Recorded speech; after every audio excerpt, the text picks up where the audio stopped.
Welcome to Ontario Cold Cases, the podcast, brought to you by Nicoll Investigations, the podcast that delves deep into the unsolved mysteries that haunt our province. I'm Jay Nicoll, a private investigator with Nicoll Investigations, and your host and guide in this journey through the chilling tales that left investigators baffled and communities in search of answers. In each episode, we'll unearth the forgotten stories of Ontario's cold cases, exploring the details, the evidence, and the individuals involved with the eye of a private investigator who specializes in cold case investigations. From the mysterious disappearances to the perplexing murders, our mission is to shine a light in these cases and hopefully bring justice to those who have long awaited closure. But we can't do it alone. Join us as we navigate the twists and turns of these enigmatic cases. We'll speak with experts, law enforcement officials, and sometimes even the families of the victims, all in the pursuit of truth. So buckle up and prepare to dive headfirst into the world of unresolved mysteries. Together we'll keep the flame of hope burning for justice, one episode at a time. Thank you for tuning in to the Ontario Cold Cases, the podcast. Let's begin our quest for answers.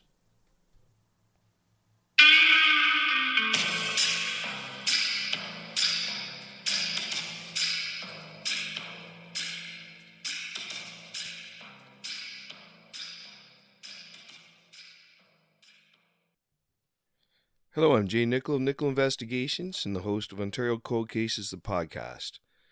This is Season 2, Episode 14, on the disappearance of Eric Larsfolk and John McCormick Jr. It was a warm, cloudy evening the night of August 24th, 1981. Eric's father watched from a chair on the front porch of their new home in Horseshoe Hill Road as his 14-year-old son Eric rode his bicycle down the dusty driveway heading for the McCormick farm a half-kilometer up Horseshoe Hill Road. It seemed normal, he said, of Eric not being home when night fell, figuring he was watching television at the McCormick's residence. Eric Larsfolk and John McCormick Jr. were last seen at the McCormick family farm on Horseshoe Hill Road driving a field car on August 24th, 1981. They haven't been seen or heard from since. Early life. This episode is brought to you by Nicoll Investigations. Times were tough for the Larsfolk family in 1981. The family lived in Fort Erie, Ontario, and ran a greenhouse business. Paid the bills, said Eric's father, Lloyd Larsfolk, and he worked hard to keep putting food on the table. Eric put in a lot of time at the greenhouse, but also many afternoons in the Niagara River casting his fishing line. He used to catch fish and sell them to men who were at the racetrack there, so it looked like they were fishing instead of at the track, he said. Adding a lot of American businessmen used to cross the border to go to the track, telling their wives various tall tales. He was a really smart boy. Eric wanted to take over the business one day, but things just got too difficult financially, along with constant battles with the town over rezoning issues. The Larsfolks were eventually forced to close their business. Larsfolk and his family picked up their lives and moved to a farmhouse on Horseshoe Hill Road near the end of July 1981. He found work in Brampton and told his wife Beverly and the kids to find a house they liked. They liked living in the country and they found the home we eventually moved into, he said. Eric and John Jr. were not close friends. In fact, he remembers the two boys being complete opposites. Eric was really into school, and John, well, he just didn't want to be there from what I remember, he said. It was the first time Eric being over to the McCormick property to hang out with John Jr. McCormick was a down-to-earth young man, enjoyed working on old cars and fishing, said Dwayne Spear, a friend of McCormick's, until the day he disappeared. He said he was with John Jr. in Orangeville the evening before McCormick went missing. Something he really liked doing, Spear said. I remember we got in a lot of trouble that night because we got home so late. Wasn't allowed to hang out with him the next day, and that's why I'm still here. It was the last time I saw him. Well, Eric seemed to have a good life growing up, working at the greenhouse and fishing whenever he could. It wasn't always the same for McCormick. His relationship with his father, John Sr., was strained, and at times the two were known to have come to blows, said Spear. It wasn't a secret the two didn't really get along that well, said Spear, and he remembers one time when the cops were called to the house. Larsfolk said the day he and his family moved to Horseshoe Hill Road and the McCormick property had 6 to 8 police cars on it. He later found out from officers working on the case after the boy's disappearance that John Sr. had abused his son. In a 2008 interview with Jen Padden of Padden Investigations and Consulting, a private investigator looking into the boy's disappearance, John's younger sister, Kim, said her father had abused John Jr. in the months leading up to his disappearance. Part of the reason why he had to go to Virginia for most of the summer, returning 10 days before his disappearance. Kim told Padden John Jr. seemed to go out of his way to irritate their father. John Jr. loved to drive the one farm car around the property, and her dad would get so mad at him that he was ripping up the grass and stuff, Padden's notes from Kim's interview read. But young John's aunt, Darlene McCormick, who was married to John Sr.'s brother, Michael, remembers a caring and affectionate young boy who looked out for those around him. Darlene, who still lives on Horseshoe Hill Road not far from the McCormick's property, said John Jr. would often come ripping down the hill when she got home from work. He always wanted to have dinner with us, she said. We always had hamburgers when we was around on the barbecue. Darlene remembers John Jr. coming over to take her daughter for walks in the stroller months after she was born. He would walk up and down the driveway with the stroller, she said, her eyes welling up just thinking about her missing nephew. He always cared so much about his family around him.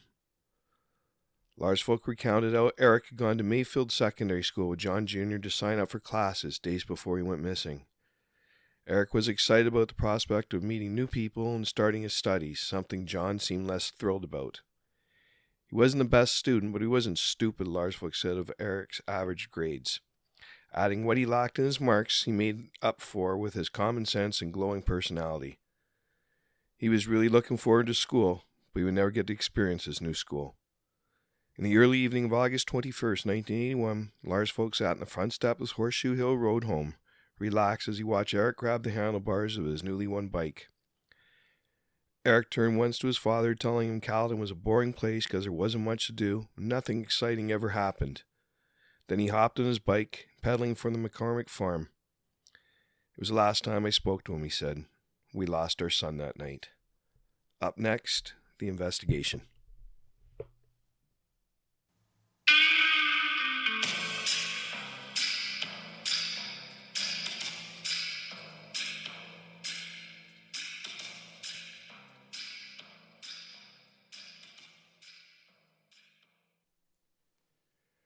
This episode is brought to you by Nicoll Investigations. The investigation. The boys were last seen sometime around 6 p.m. that night. Around this time, John McCormick Sr. took his daughter Kim to Paul and Maureen Lalonde's house on Horseshoe Hill Road to babysit. When Paul drove Kim home sometime around 9 p.m., she noticed Eric's brand new bike leaning against the house and her brother's van parked in the driveway with a light bulb on underneath. John Jr. loved to work on old cars, but John Sr. hated when his son leaked oil in the driveway and would get hoppin' mad just at the sight. Kim set out to find her brother and tell him to move the van. She found the farm car blocking the road leading to the gravel pit, hood up and doors open. It's unclear what happened from the time Kim found the car to when the police and the Larsfolks arrived on the property. What happened in the hours leading up to the initial search is even murkier. When Eric's older brother Dave returned home from Fort Erie the next day and joined the search of the McCormick farm, he immediately noticed the car. He says John Jr. took pride in his cars. He had 6 or 8 of them, which he always kept neatly parked in a clearing between the field and the gravel pit. The car was out of place, and Dave knew exactly why the hood was open, he being the one to help John Jr. figure out how to start it. That was his favorite because it did run, but he didn't have the keys for it. They'd been missing, says Dave. I had a dune buggy before when I lived in Fort Erie, and the only way to start that was by jump-starting it, because there was no ignition in the thing. So you just attached the wires, and then you put a screwdriver between the 2 terminals of the starter and started it. Made the starter work, and then the engine would run. Starting the Chevy farm car was a 2-person job. When Dave saw it, the wires had been placed neatly on the driver's seat. It had been mere hours since Eric and John McCormick Jr. were seen driving a beat-up black Chevy field car around the McCormick property. That same car, which only worked when you jammed 2 screwdrivers in the ignition, sat abandoned on the side of the dirt road leading to the McCormick gravel pit. Lined on both sides by dense wooded areas, Larsfolk police and the members of the McCormick family searched under the cloak of darkness for their 2 boys. It was futile. They couldn't see anything, especially when into the gravel pit. Kim told private investigator Jen Padden the sun was still out and no one was on the property when she arrived home. However, Paul said he distinctly remembered seeing 2 boys on the property. His wife Marie remembered when Paul returned home that night. When he came home, he told her that he had a hard time turning his car and linking around in the driveway of the McCormick's house because there were two boys there, Maureen told Padden. Paul said in June 2008 he also saw a young girl on the property with a blonde page boy haircut. Police told him he must have seen a young teenage boy, but Lalonde said he was positive he saw someone. We know they were driving the car around the property, said Larsfolk. McCormick Sr. had come out and yelled at them for doing it. By the time police arrived, it was nearing midnight. Larsfolk wasn't sure how many officers showed up, but remembers one female officer who helped him begin searching. There we were in the dark, he said. It was absolute black. All we could see were huge piles of gravel machines all over the place. Having no visibility and safety concerns, police called off the search sometime after midnight with plans to return in the morning to conduct a more extensive ground search. Every part of the property was walked. Everything was looked at and overturned, he said. We found footprints from the boys from the day before, but it proved nothing. We couldn't find the boys. On August 25th, 1981, Lloyd Larsfolk stood with Snellgrove OPP officers in the gravel pit, dragging the water in search of the boys' bodies, while tracking dogs from Canadian Forces Base Borden followed the boys' scent to an electrical shed at the gravel pit's west edge, the exact spot where Eric's older brother Dave said he walked with Eric, John Jr., and Kim just days prior before turning around. It's unclear whether or not John Sr. participated in the search after driving the Larsfolks down to the gravel pit. Indeed, the involvement of the entire immediate McCormick family in trying to find the missing boys would be minimal, according to police and recent family members' interviews with private investigators. Sources close to the case said the McCormicks packed up their son's room less than a week after he disappeared, something Darlene McCormick confirmed, as did Kim in 2008 to Padden. Larsfolk said from day one the two families have been divided by the want to find their sons. In his opinion, the McCormicks didn't want to cooperate with police. They didn't want to cooperate with anyone, he said. We should have been working together on finding John and Eric, but was far from together. The McCormick family has stayed quiet about their missing son and brother, and has never been forthcoming to the media about what actually happened the night John Jr. and Eric disappeared. John Sr. told newspapers some days after the boys vanished he never thought they ran away, like a theory put forward by police at the time. It was suggested early on the boy had taken off to the exhibition in Toronto in hopes where they would return not soon after. They never did. Police searched the McCormick 100-acre property a number of times with up to 60 officers scouring every inch of wooded area. In November 1981, police searched for any sign of the boys with a helicopter equipped with thermal vision. Up next, the suspects.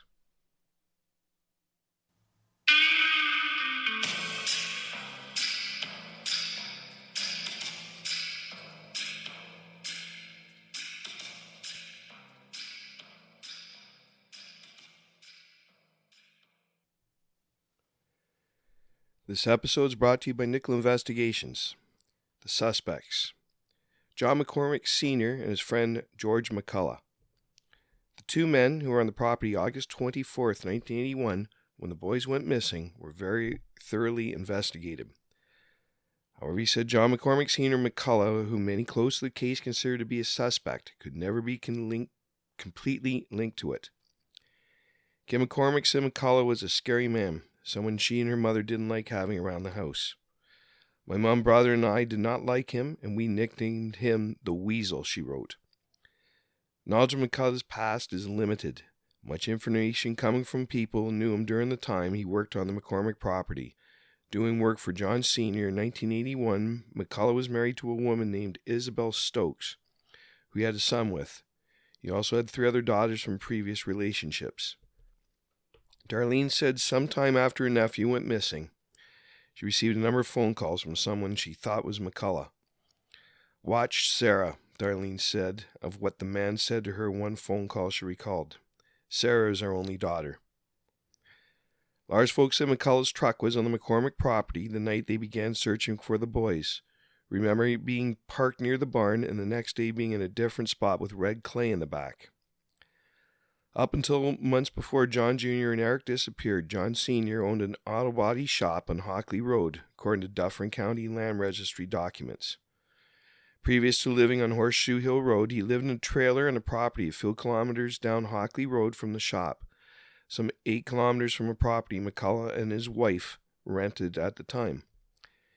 In an interview in 2008, Kim told Jen Padden, private investigator looking into the boys' disappearance, the shop was a tax shelter and more of a place for her father to go drink with his buddies. It's unclear whether McCullough himself was on the property that night, but Larsfolk said he remembers seeing a truck on the property when they initially went looking for his son and John Jr. When Larsfolk returned the next day, he remembers the truck had been moved and had red clay in the back of it, adding McCullough had red clay all over his coveralls the day after the disappearance. Kim said John Sr. had given McCullough his credit card on August 25th, the day after the boys went missing, to fill up his truck with gas. It's unclear whether or not McCullough had taken a front-end loader off the property that night, as some close to the case have suggested, nor where exactly he went with it. The property McCullough rented, a dilapidated old house in the Dufferin County area on Hockley Road, was never searched, according to a former investigator who worked on the case. The investigator had been out to what they thought was a location, but was never able to confirm it was the right one. Kim took Padden to the property in 2008. A reporter finally did locate the property, which had rusted out old tractors and a number of old sheds on it, on the banks of some of the same river running behind the old McCormick trailer property. Current investigators on the case would not confirm whether or not McCullough's property was searched, nor confirmed if he was even a suspect due to preserving the integrity of the investigation, said Inspector Karen Medeiros of the Ontario Provincial Police. Another investigator confirmed a McCormick property was searched on Hockley Road, but couldn't remember which one it was, or if both had been, as McCullough had been given a polygraph test in the early months of the investigation. In the back of his mind, Larsfolk always wondered if Eric might turn up on one of these properties. He never understood why McCullough's property was never searched, even to this day. I always wondered if he was there, said Larsfolk. Police were unable to go in and move soil around. The next suspect is Robert Lewis. Robert George Bob Lewis was a Caledon OPP officer whose 30-year career in the force ended with his retirement in 1997. In 2006, several victims came forward with claims of sexual abuse by Lewis that occurred when they were young teenage boys in Caledon in the 70s and 80s. Following 2 Caledon OPP investigations, Lewis was charged with 25 sex-related offenses involving 10 young teenage boys. He was convicted of 19 of those charges. Lewis had attacked his victims while on duty, often using his cruiser. His victims described in court how they'd been intimidated by Lewis, uniform in stature. He was well over 6 feet tall. Lewis had also befriended many of his victims' families. The area where Eric and John Jr. disappeared was Lewis's regular hunting ground, said Jen Padden, adding Kim had mentioned Lewis's name, but later denied knowing who he was. The next suspect is the neighbor. The neighbor was coaching a minor league sports team nearby at the time of the disappearance of Eric and John Jr. On 9 February 1968, Frankie Jensen waved goodbye to his mother and began walking to Westdale Public School in London, Ontario, where he was in 4th grade. A neighborhood teenager saw Frankie and waved at him on Hyde Park Road, so it was known he did make it that far. At the time, Hyde Park Road was straight, going down into a wooded area, then back up to meet Oxford. The area was largely farmland, and sometimes the children would cut through fields to get to the school. There were many reports of children being chased through this area by grown men. All were reported to the school, but none taken seriously until after Frankie disappeared. One witness says the principal told him to rein in his imagination. On April 13, 1968, the London Free Press reported Frankie being found in the Thames River near Chelmsford. His boots and lunchbox were missing. He was partially clothed, and it was unclear the cause of death. This was a timid little boy who was scared of strangers and would not have accepted a ride from someone he did not know. In the words of his father, Frank Sr., nothing is so bad that some good cannot come of it. And even in this case, it is true. With this case in mind, shortly after, the block parent program was introduced in London. In 1968, Frankie Jensen's killer's house could indeed be seen from not one but many of the windows of the Jensen home. In the winter, from his elevated position just 2 streets over, around the corner from the Jensen house, the killer could see through the leafless tree line that separated the 2 properties and into the Jensen single-story Oak Ridge subdivision bungalow. Originally from the area surrounding the historic town of Simcoe, about 90 minutes from London, the neighbor moved to London sometime in the mid-1960s and took a job as a traveling salesman. With a previous arrest for exposing himself to children, he managed, like so many sexual predators at the time, to elude conviction by virtue of his chalking the whole thing up to a big misunderstanding. London Police Detective Dennis Alsop knew better. One such murder occurred during the early morning of May 14, 1975, just before 9 a.m., when 5-year-old Tracy Bruni was dropped off outside her school in Etobicoke, near where the neighbor resettled at the time. She never made it inside the building. Her body was later found in Etobicoke Creek, apparently thrown from a nearby bridge. Cause of death, drowning. The girl hadn't been obviously sexually assaulted, although her clothing was said to have been disarranged. Her lunchbox and bag were also found discovered some distance away. London Police Detective Dennis Alsop would never know of it. By late 1973, he would receive an imperious call from an interceding animatronic yes-man named Superintendent Laurie, directing him to cease and desist, that all surveillance of the neighbor was to stop and that Dennis was to let it go. It soon seemed as though the neighbor knew that Dennis had been ordered off his tail by way of an edict delivered from the OPP, because only a year later, Simon Wilson, who was walking to school just like Frankie Jensen did back in 1968, vanished without a trace. His body has never been found. Again, the neighbor was living nearby at the time.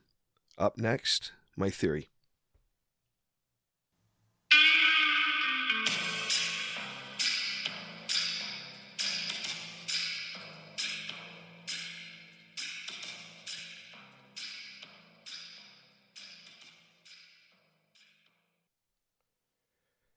This episode is brought to you by Nicoll Investigations. My theory. Investigators initially dismissed the boys' disappearance as a case of 2 runaway teens, just as they had gone to the Canadian National Exhibition in Toronto. Nobody knows where the theory came from. According to Eric's brother Dave, Eric had certainly never mentioned the exhibition. Neither boy had a change of clothes. Eric's new backpack was found in his closet, and John's wallet on top of his dresser. In early newspaper reports, the Larsfolk were steadfast in their assertion that Eric had never hitchhiked and would never run away. Dave says his family didn't even have a phone, so Eric would not have had a phone number to call, says Dave. Several sources say a new cement floor in the tack room of the barn was poured in the week after the boys disappeared. It's unclear if McCullough's property was ever searched. Now, in my opinion, the most likely scenario is a tragic accident in the gravel pit where the search dogs lost a scent. Gravel pits are very dangerous with shifting sand and rocks, even disused ones. But a few caveats to this theory. It does seem the pond of the pit was drained in search. Also very likely a shifted pile of sand or rocks or gravel will likely be noticeable. A clear color change of material from a slide, but not always. For this reason, I do believe the boys perished in an accident at the gravel pit, likely buried in a slide or collapse. Newspaper reports from the time of their disappearance do say the gravel pit was dug out, but I think another thorough look is needed, and also in any swampy areas. Never forgotten. Lloyd Larsfolk never did find closure. Things were never the same. His other children have grown up, started families, and lived life to its fullest. Eric, 14 years old at the time he disappeared when John McCormick Jr. never got to live his life. Lloyd didn't either. Throughout the years, Lloyd also worked with ChildFind to keep Eric's photos circulating in newspapers. Darlene stopped reading the newspaper articles about John Jr. She said it was too hard to think he was out there somewhere, and not knowing is what makes it so difficult. She said police used to call all the time, wanting to provide information on what happened to him.